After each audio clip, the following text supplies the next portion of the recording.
Hello. हाँ, तो जैसा कि आप लोग देख रहे हैं, इसमें हम लोग संत कनकदास भक्त सेवा मंडल आश्रम के सानिध्य में बाल सेवा आश्रम के सहयोग से आयोजित आज का जो बुद्धिजीवी गोष्ठी का भी कार्यक्रम था। इसमें तमाम जो है समस्याओं पर सामाजिक जो है चिंतन मननशील हुआ जो है। और उसके बाद हम लोग जो है बहुत अच्छा बाटी चोखा, दाल, चावल, सब्जी और चाय वाय का जो है पूरा आयोजन किया गया था और उसका खूब आनंद लिया गया। हम लोग करीब 20-22 लोग यहाँ पर उपस्थित हैं और हम लोगों ने संत संत जी श्री क्या नाम है भैया? संत श्री जगन नारायण जी महाराज के सानिध्य में उनके आशीर्वचन को जो है हम लोग ग्रहण करते हुए प्रसाद ग्रहण किए और बहुत ही आनंद आया। आज का भंडारा सबसे अच्छा रहा। अब आगे का आंखों देखा हाल जो है श्री राजकुमार भैया बताएंगे अपने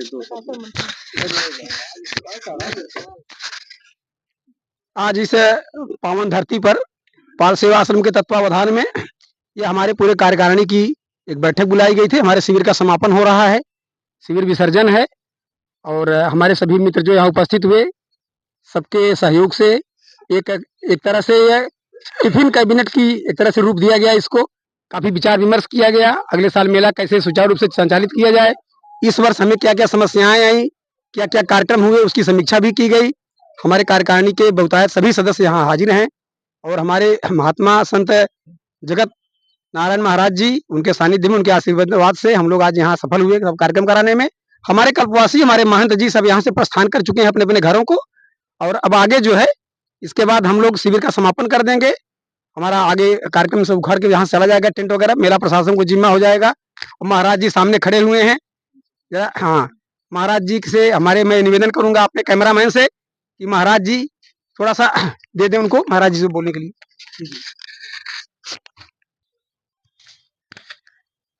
मैं इस माघ मेले के प्रयागराज की पावन धरती से पूनम पाल बोल रही हूँ। ये हमारा बाल सेवा आश्रम जो अनवरत समय से चलता आ रहा है और हम लोग इसमें कार्यकारी सदस्य हैं। इस आश्रम को चलाने के लिए जो हमारी कार्य समिति बनी है उसी में मैं भी एक सदस्य हूँ और मुझे मुझे इस बात की खुशी हो रही है कि हम लोगों ने पूरा प्रयास करके मेला को 1 महीने से विधिवत अच्छे तरीके से सारे कार्यक्रम सामाजिक करवाया गया, बुद्धिजीवी गोष्ठी करवाई गई। कुछ थोड़ा से मेला की अव्यवस्था के कारण जो है हमारा कैंप उतने अच्छे से नहीं चल पाया जितना अच्छा चलना चाहिए था। लेकिन मैं जो है प्रयास करूँगी, मेरी कार्यकारिणी सदस्यों से, मेरे अध्यक्ष जी से और हमारे उपाध्यक्ष जी, प्रकाशन मंत्री जी से, सभी से मेरा अनुरोध होगा कि अब ज़्यादा से ज़्यादा हमारे इस आश्रम का प्रचार-प्रसार किया जाए। और मैं सभी लोगों से आह्वान करूँगी कि सभी बाहर के लोग जो लोग देख रहे हों, जहाँ से देख रहे हों, मेरे आश्रम को लाइक करें, आएँ, सभी लोग यहाँ आश्रम में मिले-जुले, लोगों से सहयोग करें। यही इसी मंगल कामना के साथ मैं सभी को आभार भी व्यक्त करूँगी। जो श्रद्धालु हमारे आश्रम में आए हैं, उन्होंने देखा है, वो भी अपने यहाँ जाकर बताएँ हमारे आश्रम की विशेषताएँ क्या-क्या हैं, यहाँ क्या-क्या होता है। अब हमारा आश्रम सामाजिक भी है और धार्मिक भी है। तो एक कड़ी बची हुई है जो आर्थिक है।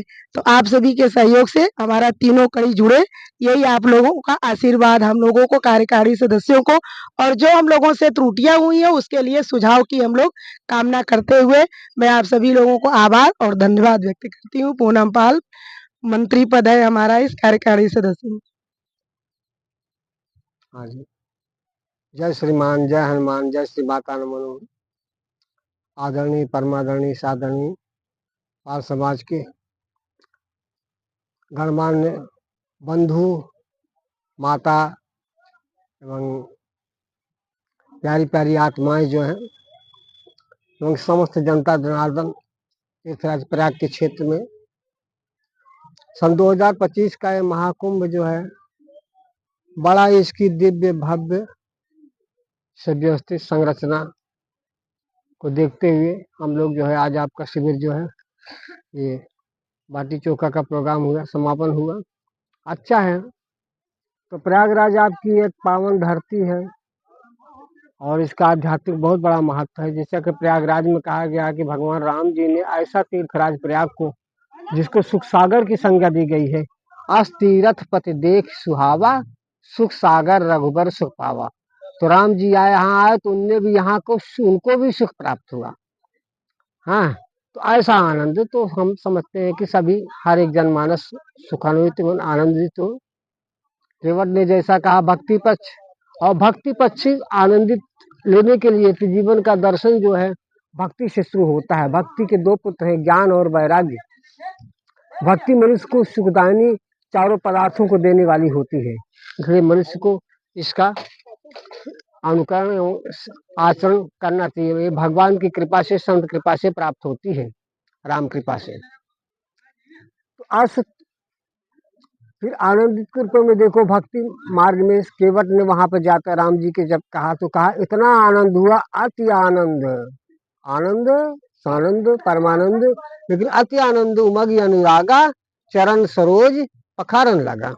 ऐसा आनंद जो है भक्ति में जो उमड़ाव आता है, तो भक्ति हमारी प्रगाढ़ हो जाती है और हमारी इंद्रियां जो है द्रवित हो जाती है। तो वही समय में भगवान जो है अंतःकरण में, जैसे सलाई में दीपक होता, काणी होती है पर अग्नि प्रकट नहीं होती है, यदि उस काणी को हम क्रियात्मक रूप में प्रकट कर देते हैं तो उसमें से अग्नि प्रज्वलित हो जाती है।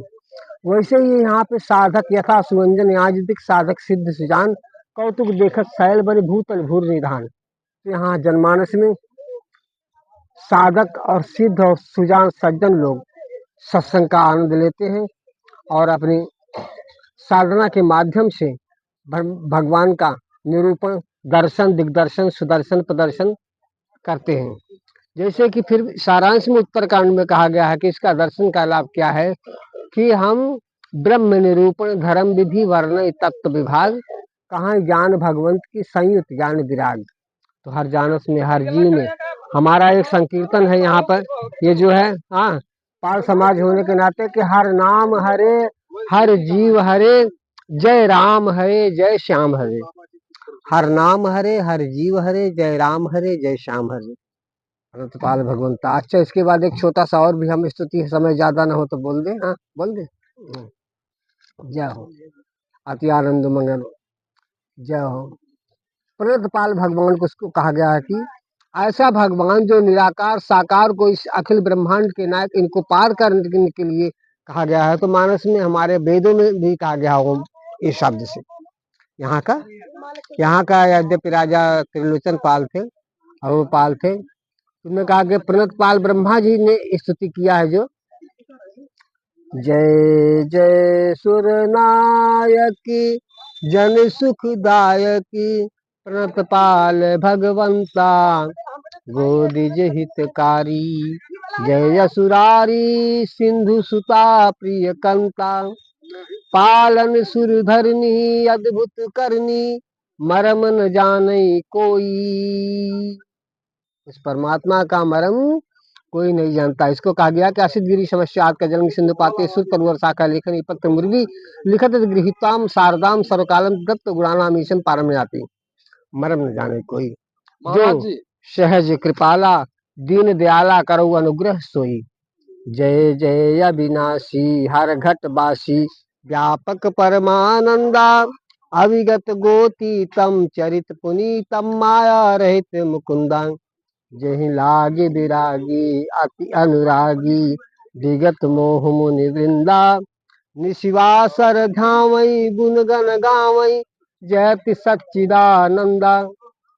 जय सृष्टि उपाई, सृष्टि के अनुसार से जन्म धर्मा जीव जो है आता है, जिससे सृष्टि व्याप्त हुई है, जिसका मेला लगता है, संवाद होता है, मिलन होता है। जय सृष्टि उपाई त्रिविध बनाई, संग सहाय न दूजा, सोई करो अघारी चित्त हमारी, जानिए भगति न पूजा। जो भव भय भंजन मुनि मन रंजन, गंजन विपति बरूथा, मन बच क्रम वाणी छाणी सयानी, शरण सकल सुरयूथा। सारद सुति से सारि यशेषा, जाकर को नहीं जाना, जिहि दीन प्यारे वेद पुकारे, द्रवौ श्री भगवान।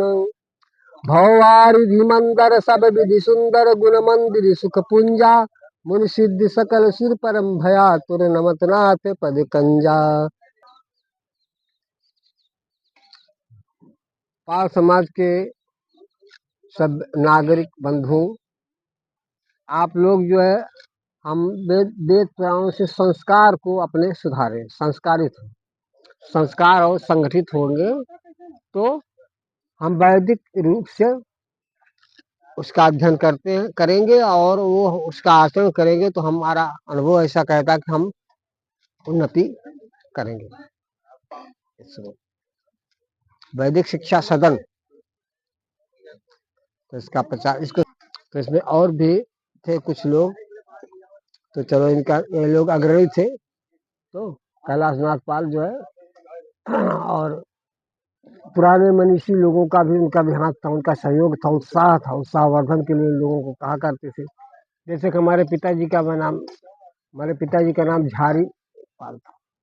झारी माने क्या होता है? समूह, समस्त समूह, यथा नाम तथा गुणा उनका होता। वो समाज को बहुत जोड़ते थे। कई कई आश्रमों में देखते थे पाल लोग पहले डिजिटल हो जाता था कोई अपराध ऐसा करने से, तो सबको हमारे यहाँ पे 3 गांव थे, सौराहा, मिश्रापुर, गढ़ो, तो उनको सबको एकत्रित करने का सहयोग काम में करते थे। उन्होंने भी अपना जीवन, तो पाल समाज को हम ये चाहते हैं कि संस्कारित और सत्य, संस्कारित और सुव्यवस्थित संगठित करें। हम इस प्रकार से उन्नति कर सकते हैं, हम जिससे हमारा जीवन सत्यम शिवम सुंदरम हो। हमारे जीवन में पाल लोगों का पहला आराध्य देव गणेश जी, हाँ, और महादेव जी, शंकर भगवान, और फिर शंकर भगवान ने राम जी वही तो शिव राम, क्योंकि शिव जी की भजन करने से, शिव का ध्यान करने से, शिवांश पढ़ने से फिर राम का स्वरूप आता है। राम जी ने कहा ना, और गुप्त मत सबई कहूं कर जो, शंकर भजन बिना न पावे ने भक्ति मोर। तो हर एक नागरिक को हम सोच